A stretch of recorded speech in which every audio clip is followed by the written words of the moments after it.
ஏல முகேஷ், சொல்லல. நீ வீட்டுக்கு வந்தப்போ எங்கள் அம்மா உன்னை மோசமாக திட்டாங்களே, மனசில் வச்சுக்காதல எதையும். பரவாயில்லல, அதெல்லாம் ஒன்றும் இல்லை. நீ இல்லாதப்போ கூட பேசியிருந்தா கூட பரவாயில்லல.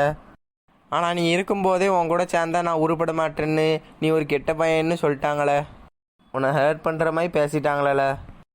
அதெல்லாம் பரவாயில்லல, அவங்களே என் அம்மா மாதிரி தானே, பேசினா பேசிட்டு போறாங்க. நான் அதெல்லாம் பெருசாவே எடுக்கலல.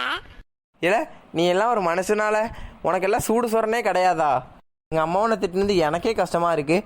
ஆனால் நீ ஒன்றுமே எடுக்காமல் ஈன்னு பல்ல கட்டிகிட்டு இருக்க. அதெல்லாம் இல்லல, உங்க அம்மாவாது பரவாயில்ல, கொஞ்சம் டீசெண்டா பேசினாங்க.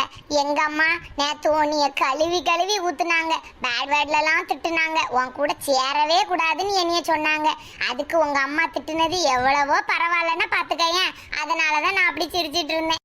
இந்த அம்மா தான் ஏன்ல இப்படி இருக்காங்க? இந்த உலகத்தில் இருக்கிற எல்லா அம்மாவும் இப்படி தான் இருப்பாங்களா? அம்மானாலே அப்படிதானல, நம்ம தான் அதை கண்டு காணாம போயிட்டே இருக்கணும்.